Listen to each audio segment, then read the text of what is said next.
C'est quoi l'AIP? L'AIP, c'est l'accord interprofessionnel. Un accord entre patrons et représentants des travailleurs et travailleuses. Les syndicats, quoi. C'est un accord sur votre salaire, celui de cette année et celui de l'an prochain.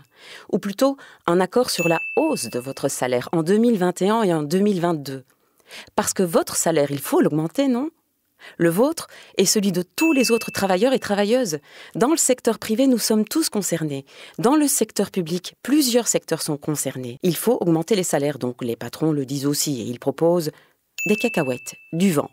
Pour elles, ce sera donc 6 € bruts par mois.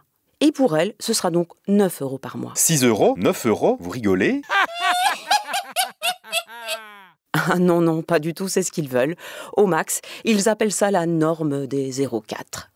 Ce sera non, non et non. Ça, c'est se moquer des travailleurs. Beaucoup de boîtes dans ce pays continuent de faire des bénéfices. Ah tiens, Colruyt, vous connaissez. En 2019, 380 millions d'euros de bénéfices. Et cette année-ci, la même chose. Les actionnaires aussi sont bien servis. Les actionnaires, ce sont les gens qui ont comme salaire les intérêts du capital. Ils en ont bien profité ces derniers temps. Un exemple ? Ceux de Grédon, une boîte spécialisée dans les conseils aux patrons. 70 travailleurs, 14 500 € de bénéfices en 2019, mais 1 900 000 € dans la poche des actionnaires. Quand il s'agit de leur poche, les patrons ne se soucient pas de normes salariales. Alors il y a une place pour du salaire en plus, pour tous ceux et celles qui, jour après jour, tiennent ce pays à bout de bras.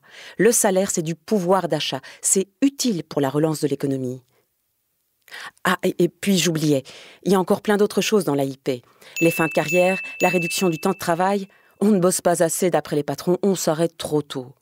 Ceux qui disent ça oublient les travailleurs essentiels au service des citoyens durant la pandémie. Franchement, ce serait pas mieux de profiter un peu de la vie?